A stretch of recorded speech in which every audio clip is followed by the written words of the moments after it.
A big part of developing this platform is to allow people to not have to pay a third of their revenue, which basically is wiping out their profits in order to do their business.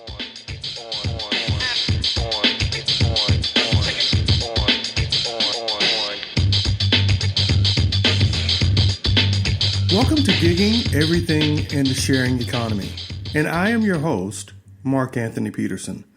This is the podcast where CEOs, founders, entrepreneurs, market leaders, and market makers come to predict the future of the gig, sharing, and platform economies. That was Miss Gina Farish you heard in the opening bumper.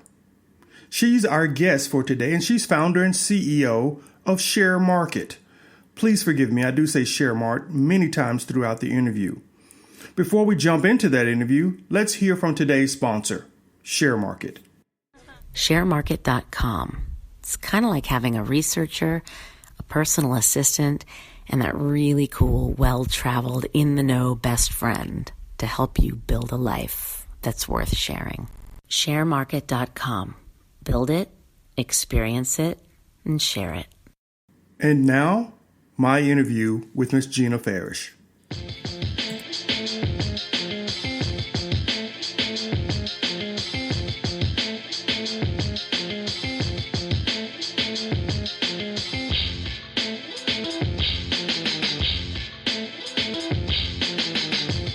Guys, welcome back to the podcast. We have another very fascinating show for you today. We have the founder and CEO of Sharemrkt, Miss Gina Farish. And I can't wait to talk to her about her brand new startup, Sharemrkt. She launched this week, and we get the very first crack at interviewing her about her startup. But before we talk about Sharemrkt, let me give you a little bit of a background about her.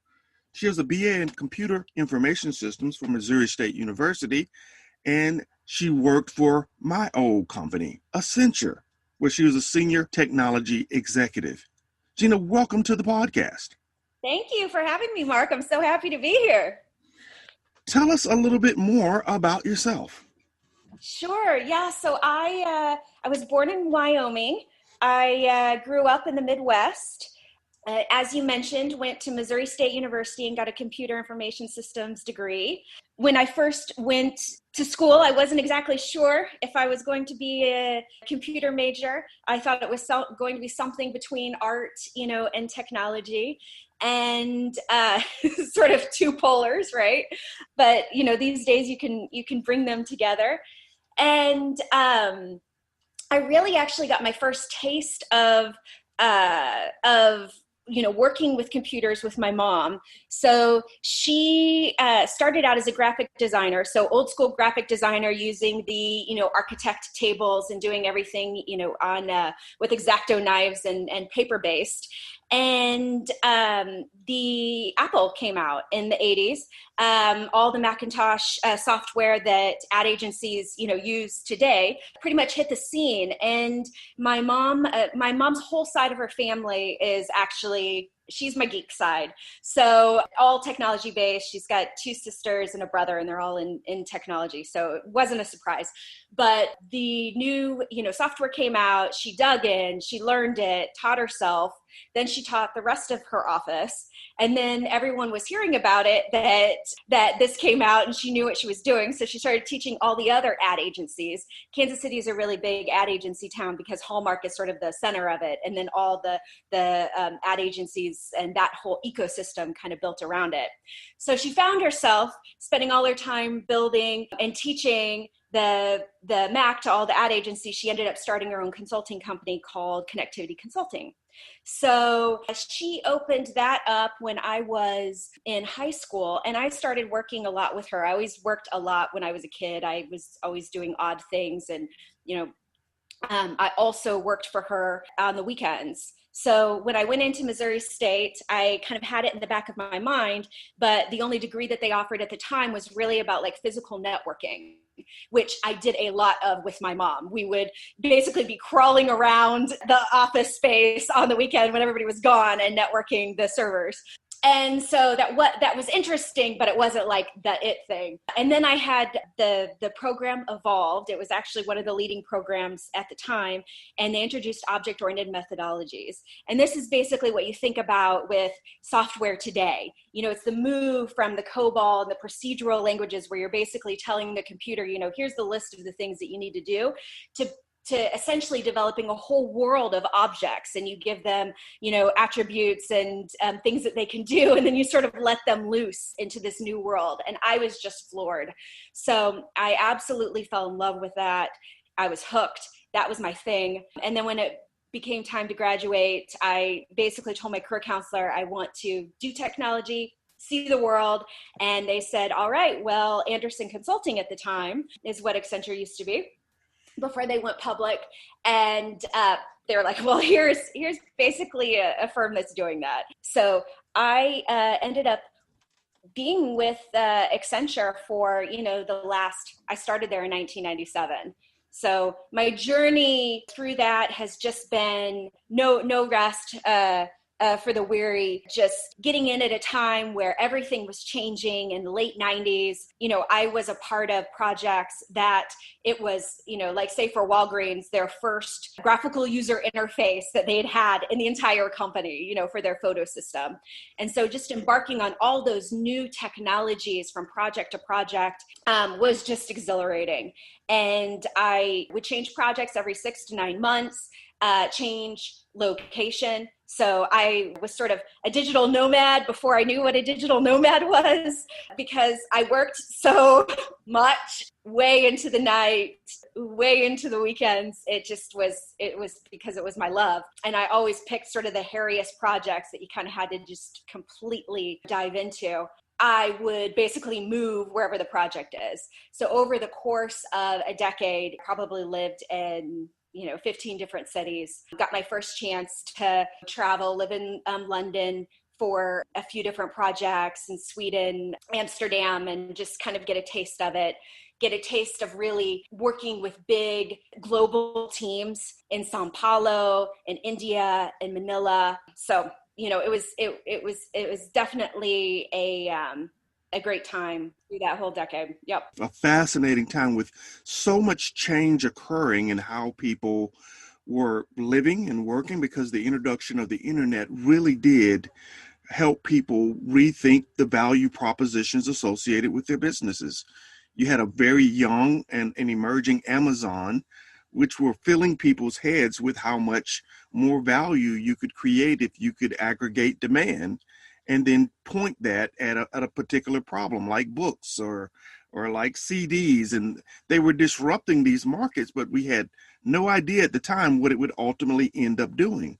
And right. now here you are at the point of another big change, the gig and sharing and platform economy, and launching your own platform.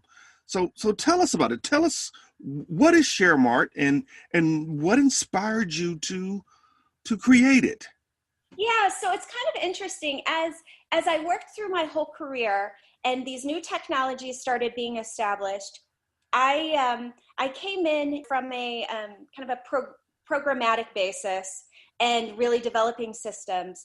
And then I really studied architecture. I was a part of a technology architecture organization that looked at the entire ecosystem across the enterprise. So at that time, we were really modernizing a lot of things. And then now, as time has evolved, there's all these new systems and all these multinational companies. So when you look across the ecosystem, there's all these sort of disparate parts that are amazing and they're working, but they're not connected.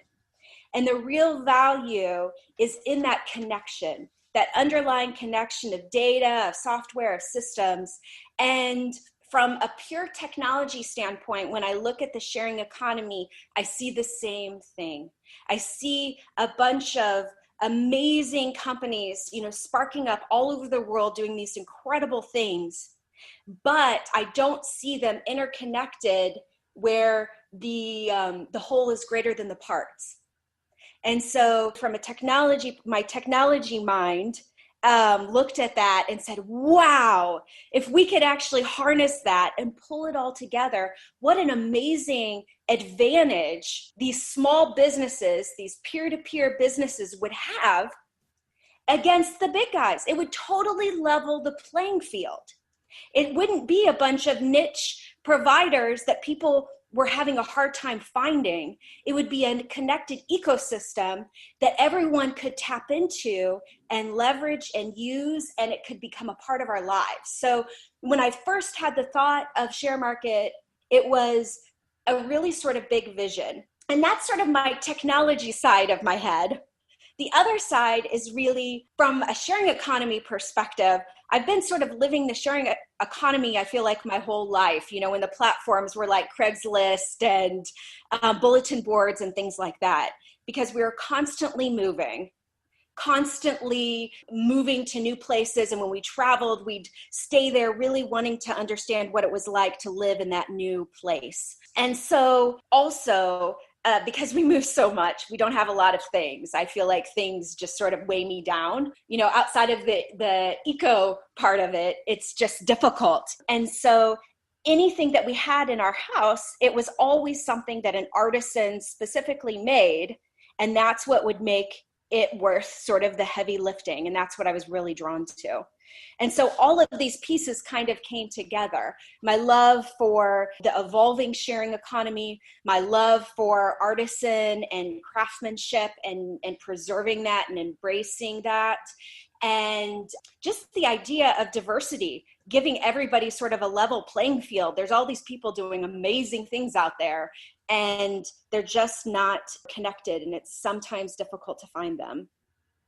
So if you had to sum up the business, would you consider Sharemrkt to be a supermarket for the gig economy, where you can basically get a little bit of everything you want by going down each individual aisle and putting together your own custom basket? Yes, I would say yes.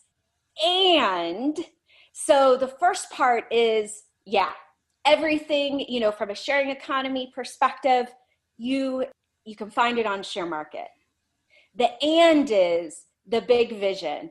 And that's, imagine if you were in the supermarket and all the flour and the sugar and the vanilla on the cake aisle could talk to each other and make a cake.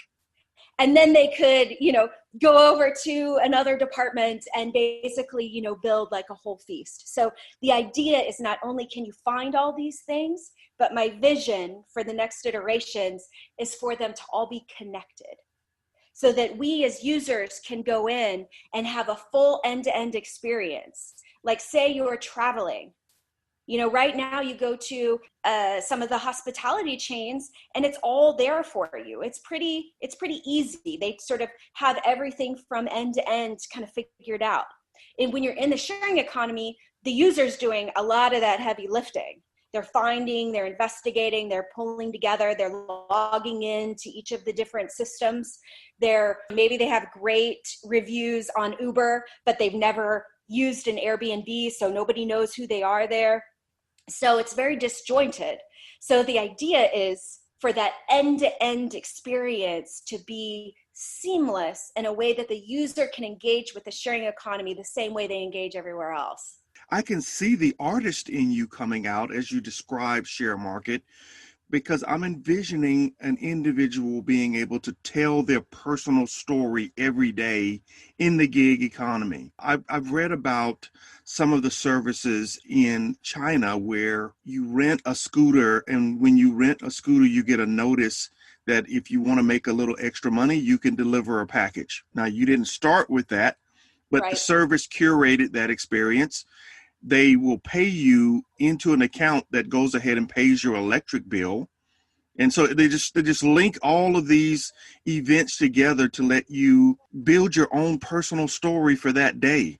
And it could change the next day, Absolutely. right? It's and I can see that artist in you coming out, where I'm painting the Mona Lisa with these services and curating that experience from end to end, and it's unique every day with the possibilities that you have here. A Rubik's Cube of services that are linked in the same cube.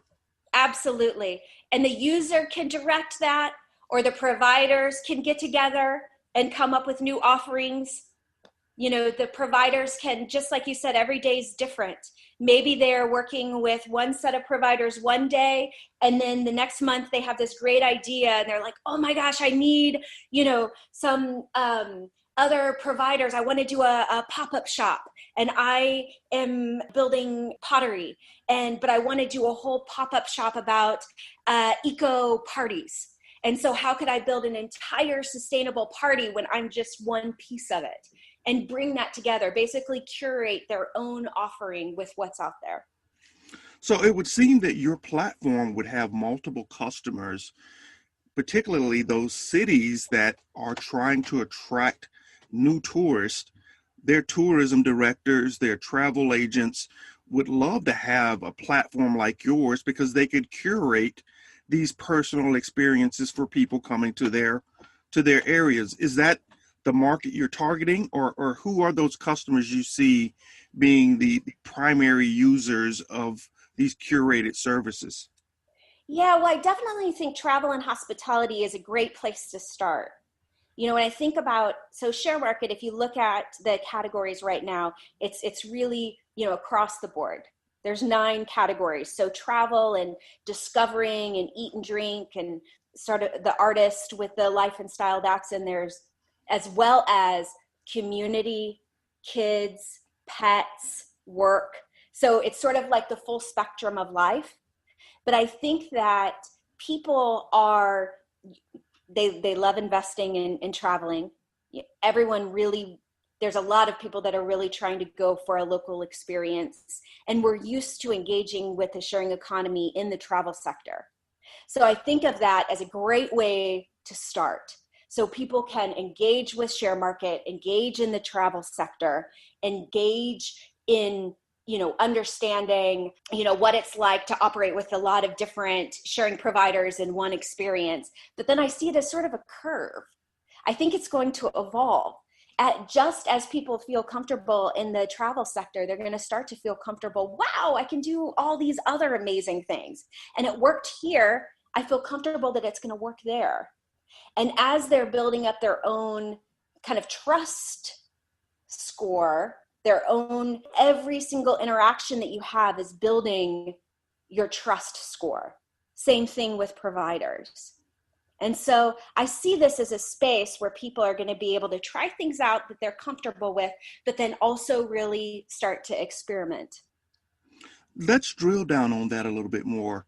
Help the audience understand those categories. So if you can tell us those categories, and then let's go one layer deeper and tell them the types of services they'll find under, say, the eat and drink or the discover, so they know exactly what to expect when they get to your website. Yeah, sure. And I actually have, I also launched this week stories, .sharemrkt.com, and I do a full sort of tour of Sharemrkt, because, you know, there's quite a lot out there. But so there's the travel sector. And so this is all the things that you're maybe more familiar with. You can share and swap houses. You can rent a camper van. Well, there is a ton out there. So I would really recommend that folks go out and just, you know, explore. And there's actually a tour on stories.sharemrkt.com. Within travel, you can do a lot of the things that maybe you're more used to seeing, like renting or swapping a house. There's home work exchange, which is amazing, where you can actually go live on a farm for a week, help out in exchange for lodging, maybe in some remote island on Greece. That's the one that I'm eyeing. You can take a camper van for the weekend. You can rent accessibility gear.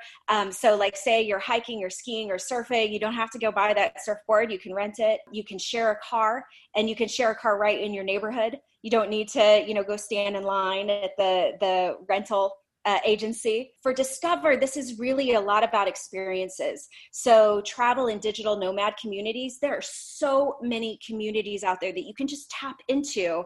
And there's one, nomad list. You can basically look at any country in the world, cities, and find other people doing what you're doing and really get some great tips on how to live in the digital nomad space. Local experiences and adventure. This is really connecting with local people in a city, get a tour of that city through their eyes, and do creative classes and workshops. So there's so many talented artisans out there that are selling their work, and they're also giving instruction. Like you can take a pottery class with a potter, and it's amazing to learn from someone who's actually the artist and they're doing and you're experiencing their process more so than someone who's coming at it from like an instructional perspective where they're teaching you just like the nuts and bolts of how to do things. So there's eat and drink. And this is just like, there's artisan makers across the board of everything from cheese to, chefs building dinner parties and going direct to winemakers and getting social cooking classes. So learning with others, and then everyone eats together afterwards. And, really being able to build an entire party with artisans in a real eco-sustainable way. Then there's art and fashion, just one of my favorite categories. It's, vintage fashion, upcycled, going directly to fashion designers. So really finding those people that are craftsmen in their work and craftswomen in their work and going directly to them and connecting to them from an artistic perspective. Community is all around community outreach and really tapping into the resources that you have nearby you, that you have around you all the time. So it's as, simple as buying from a pre-loved marketplace from people in your community to becoming part of a time bank, which actually shares time instead of money. So say maybe you're great at accounting and I'm great at the guitar, not true, but I could, teach you the guitar and you could help me with my accounting for my business. So it's an exchange of resources. The green living category is just incredible. For this last Los Angeles launch, it's really sort of exploded. You can go directly to farms. You can, right now during the pandemic, we're getting groceries basically delivered from a produce farm every week. It's beautiful. You can go completely zero waste, buy bulk. A lot of the things, I moved back from Barcelona last year, and a lot of the things in Barcelona you just sort of do as a part of the ebb and flow, being able to, go directly to the individual markets and bring your own containers and fill them up with honey and olive oil and things like that. It's not as accessible in a city like Los Angeles where you're driving more, but it's all there. So it's just a matter of connecting into it. The kids category, so, kids grow through things constantly, clothes, toys, just getting into that whole evolution of buying pre-loved and then giving it back and going through that circular economy, because the lifetime of kids' things is way longer than the year that they need them. Young citizens of the world is also, it's a new category within kids.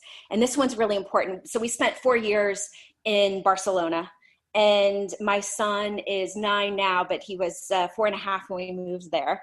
And getting that experience of another culture is something that is, just invaluable. It opens up your eyes to say, oh, everyone isn't like me. Okay. And you can relate in a different way. Not everyone is going to pick up and move to a different country, but there's so many resources that you can really tap into to sort of broaden the worldview of kids and give them an idea of more diverse characters in books than maybe they, see in their house or their neighborhood. Then we've got work.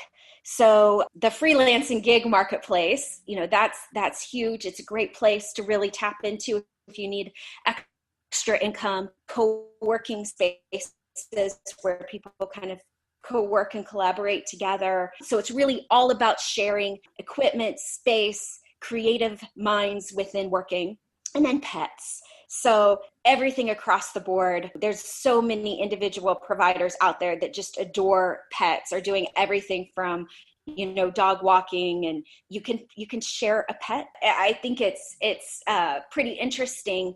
People are taking pets into their house. They want a pet. They can't have a pet. Maybe they can't have a dog full time, but they love to take care of animals when people are away. So it's a real sort of win-win. And there's a lot of, animal shelter volunteering and ways to interact with pets, whether you have them or you just love them. So you have a real tapestry of different services under these categories that will, again, let you create your own personal story every single day. Tell us about how you onboarded these services. Did they approach you? Did you approach them? Because I've gotten a chance to go on the Sharemrkt site, and there are literally dozens and dozens of offerings under each category. What was that process like to get those services on the platform? Was there a screening? Was there background checks? How did you vet them? Yeah, so it's a real sort of mix. So we started in Barcelona, and I think in the matter of 3 weeks before the launch, I talked to every founder, whether it was, me running to their office or us having 10 minutes of a quick coffee or just a long conversation on the phone. But essentially the process right now is predominantly I'm curating it. The first thing I do is I research the founder and the why. So if the service or the product fits within Sharemrkt, meaning it's, peer-to-peer, small business, they've got a sustainable mindset with the environment in mind, and they're really going after a diverse, audience, then I say, okay, that is a provider that I'm really interested in. And then I look into their story and I find out what drove this person to do this. And I've got to tell you, especially in Los Angeles, the founder stories are in almost all of the providers when you go into their listings. And they're incredibly inspiring. And so when I get chill bumps and I'm like, this person is doing something that is amazing and everyone needs to know about it, or this thing that they're doing, this service that they're providing is going to be so sustainably impactful, and they have this passion that's driving that, that's when I ask them to join Sharemrkt.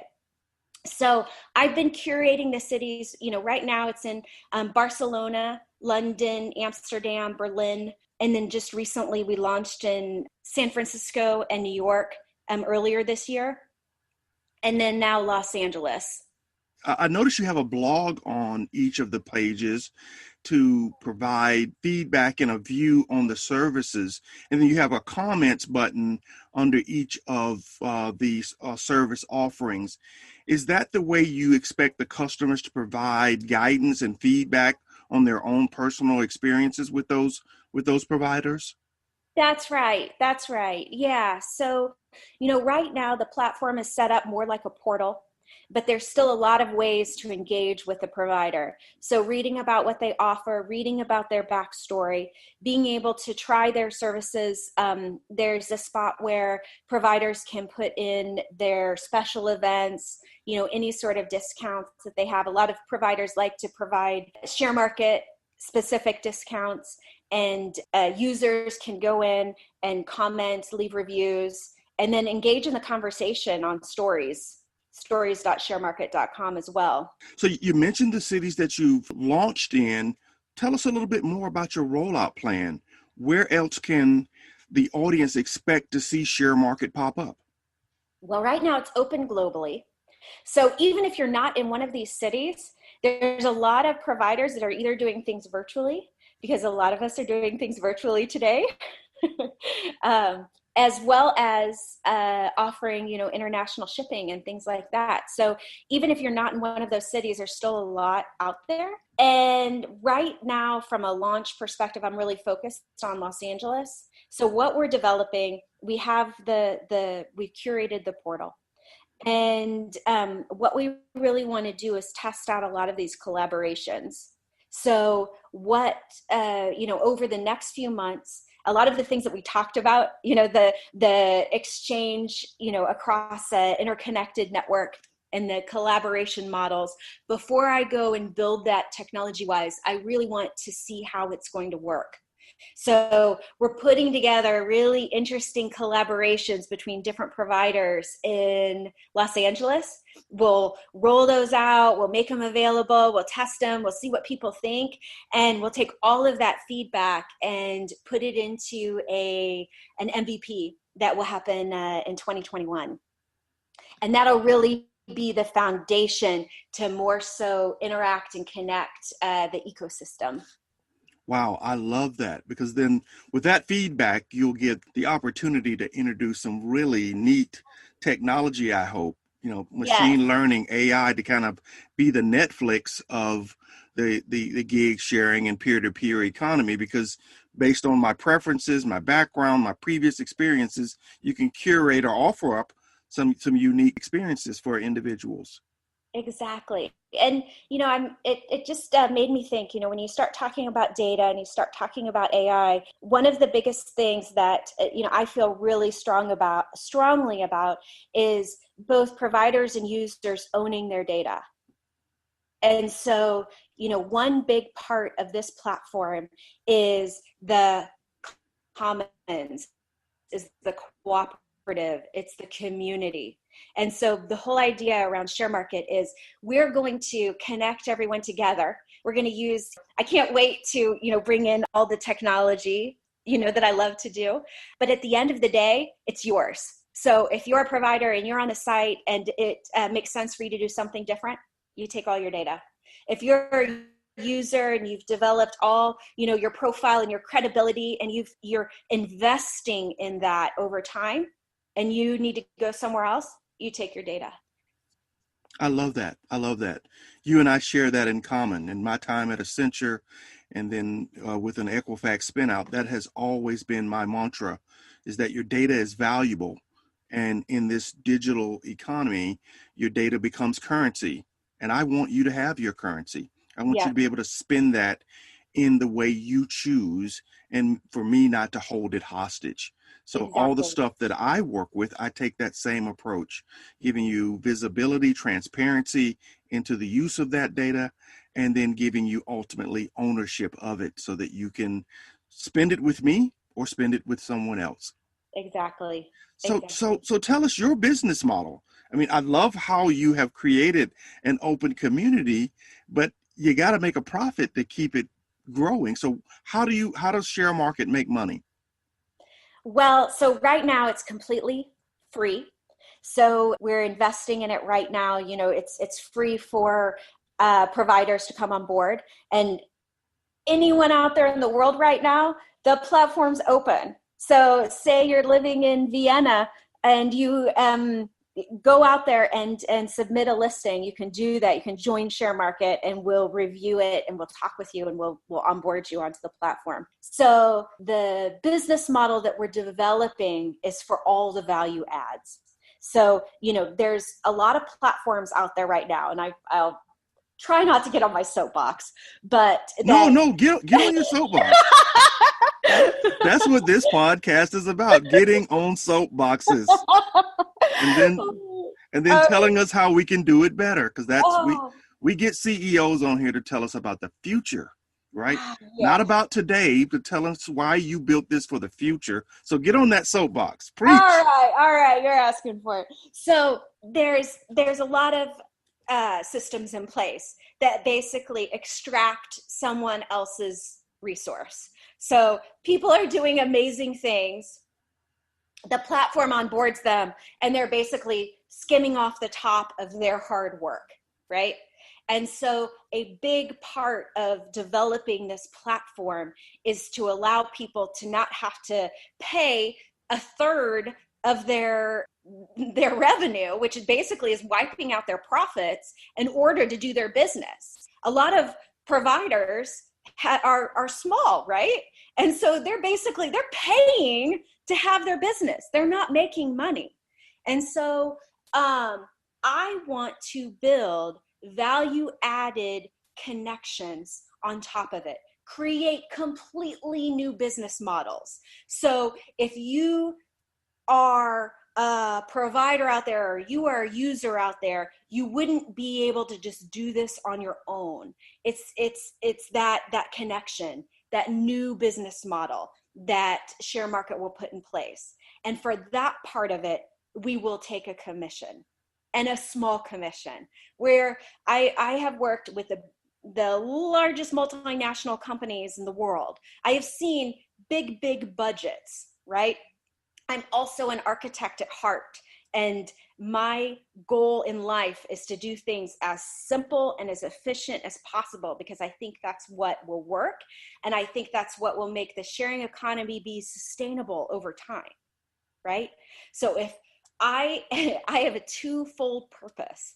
One is to level the playing field and get everybody playing, right? The second one is I want to see the sharing economy not be a flash in the pan, like, oh, remember back in 2020 when it seemed like the sharing economy was going to take off, but then we all just went back to the way that we've been doing things? No, I really want to develop that roadway for a prospering and thriving sharing economy in the future. And it's not making big commissions right now. It's Right. making it viable for everyone to grow together. So that 1 + 1 will equal 3, and that extra value is what you're going to tap into, not the 1 + 1 ingredients that the user and the store owner put into it. You want to create that new value. And there are opportunities to do that. There are truly opportunities where you can provide unique services, ancillary services on top of a product that becomes your value creation, your unique product. And that's beautiful. I mean, I think that's what's keeping the sharing and gig economy in a box right now, because regulators and lawmakers are looking at the problems that small businesses face when they play in this space. They are finding themselves with less value, less control over their business model. In the case of Uber and Lyft, if you own the platform, the argument is you become tightly controlled by that platform. The platform extracts the value, and you're just on that hamster wheel trying to always keep up, but you're not always able to do it. So I love the approach, and I can't wait to see how the business model evolves. Yeah. One impediment, though, is the world we're living in right now. COVID-19 has put a huge wet blanket over travel and over some aspects of sharing. What's your outlook? What's your view of COVID-19, and has it impacted what you're trying to build? Yes. Well, you'd think that, being, the sharing economy, right, is very community driven. It's very predominant in the travel sector. So it could, through one lens, it could feel like it's a little bit of a wet blanket on the operating model, right? On the other side, it was really interesting when it just sort of all the stars aligned, because we moved back to Los Angeles. My goal was to get Los Angeles, launched and really take this to the next step. I'm 100% focused on Sharemrkt now. And what's really interesting is through the pandemic, I feel like people opened up in a way that maybe they hadn't before, or wasn't at such a scale, to help each other, to tap into their community. Small businesses are struggling. It is tough out there. And so different businesses are looking at different dynamic kind of models to shift. So maybe your restaurant is no longer a restaurant anymore, but they're bringing in all their purveyors and offering them as a market. They're doing take home. They're doing all these different things that they maybe didn't imagine themselves doing. And for me, that's my vision of Sharemrkt, is for individuals and businesses to be able to ebb and flow and work in a dynamic way where they can have their primary business, but then also tap into lots of other different businesses and create whole different business models to ebb and flow with conditions. And so, that aspect of COVID was an eye-opener to me, because I'm like, people are doing this. People are out there doing it. So Sharemrkt is less of a, hey, we're going to see this in a few years, but we need it now, right? Another part is really getting diverse artisans and business owners onto a level playing field. It's really important. And I think that through the course of all my, research in Los Angeles, I have discovered so many providers that I didn't know was out there. But everyone is saying, hey, look at all of these different businesses. I love what this person is doing. And everyone's shouting these things. And I was receiving. I said, oh my gosh, this is amazing, And so it actually was a huge catalyst for Sharemrkt to be able to, sort of validate some of the visions that we have for this new way of working and then the people that are prominent in this model. So don't get me wrong, I will be thrilled when we can all get together. We could do a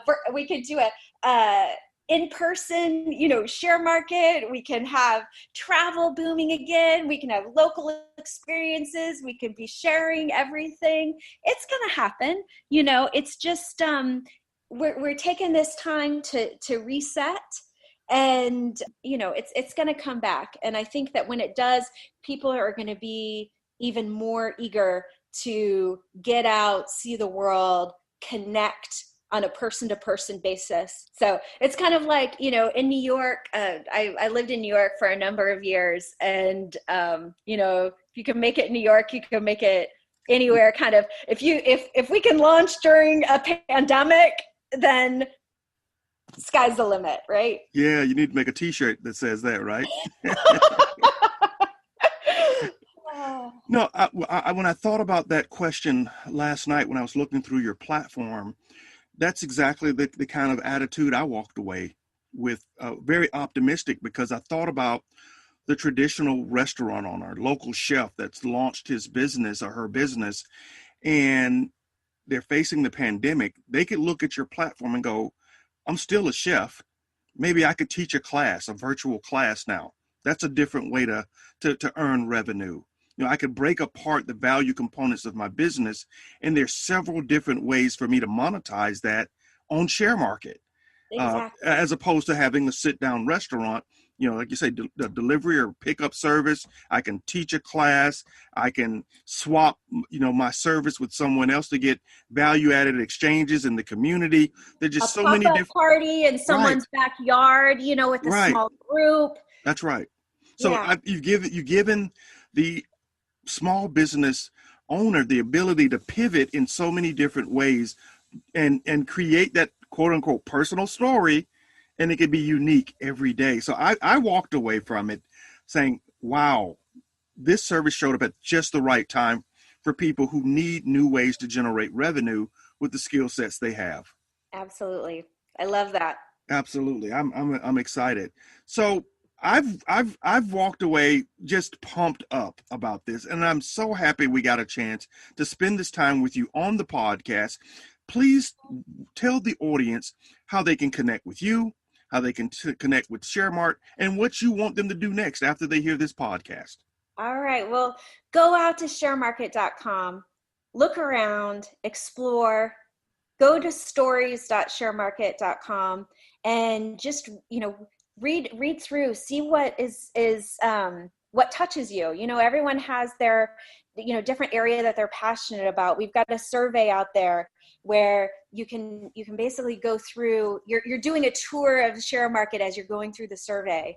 And what I've found is a lot of, friends and family that have taken it, they're like, wow, I didn't know that I was actually interested I didn't know I was, quote, eco-curious until I took your survey. And so go out there and take the survey, and you'll find out, some things that you maybe didn't know about yourself or you didn't know even existed. My sister, who's also an investor, reached out to me the other day, and she's like, oh my gosh, you can rent a camper van? What? Right. You're and right. I was like, Courtney, you didn't know that? Oh my gosh, I need to be a better promoter. But yes, and it's amazing, and it's such a great way to travel. And so there's so much out there that you just you may not know that you're into, or you may not know that it's even out there. So go explore and let me know what you think. And if you're a provider and this is resonating with you, go out, join Sharemrkt, reach out to me, on the side. I'd love to talk to you. Well, perfect. So that's sharemrkt.com, where they can get to the website. And I'm assuming that's the same on all the other social media platforms. That's right. Yeah. Instagram is Sharemrkt Stories, and then it's Sharemrkt everywhere else. Perfect. Well, we'll make sure we put all of those links in the show notes so you can find Sharemrkt, become a part of this community, and then share your experiences back with the community so that they can learn from all the things that you love. Gina, this has been fascinating. I wish we had met when we were at Accenture. I'm sure my life would have been so much better knowing someone like yourself. But I'm glad we have gotten a chance to connect so many years later. Yes, absolutely. This was so much fun. Thank you so much for having me. I want to thank Gina Farish, founder and CEO of Sharemrkt, for being on the podcast. Before I give the rest of my closing remarks, let's hear from our sponsor. Yeah, Gina Farish's company, Sharemrkt. Sharemrkt.com. It's kind of like having a researcher, a personal assistant, and that really cool, well-traveled, in-the-know best friend to help you build a life that's worth sharing. Sharemrkt.com. Build it, experience it, and share it. If you enjoyed this episode, please hit the subscribe button. Also, share it with your friends, and please leave us some comments. All those things help us beat those pesky algorithms and move us up into the rankings. If you like gigging everything in the sharing economy, you may also like one of my other podcasts, Guerrillapreneur, The Art of Waging Small Business Warfare. If you're an entrepreneur and a business maverick, that just may be the podcast for you. And Career Coaching X's and O's. If you're a corporate executive and you're not quite ready to stick your toe in the entrepreneurial pool, Career Coaching X's and O's may be the podcast for you. The goal in that podcast is to help you get that corner office. You'll find links to both shows in the show notes. What's next for gigging everything in the sharing economy? We have some great experts who are going to come in and predict the future of the gig sharing and platform economy. Miss Marianne Olson, yes, she is an expert in the field, has several books, and she's going to talk to you about the future of the gig sharing and platform economies. And if you like predictions, we're going to give you another year-end prediction show to wrap up 2020. Wow. The year is gone. Can you believe that? Well, good riddance to this year. It's been a horrible year in terms of things that have affected our ability to enjoy the gig sharing and platform economies. Guys, thank you for listening. And remember, share this show with a friend. And you know what we always say, get out there and disrupt or die. I am Mark Anthony Peterson, host of Gigging Everything in the Sharing Economy. Till next time, guys, peace.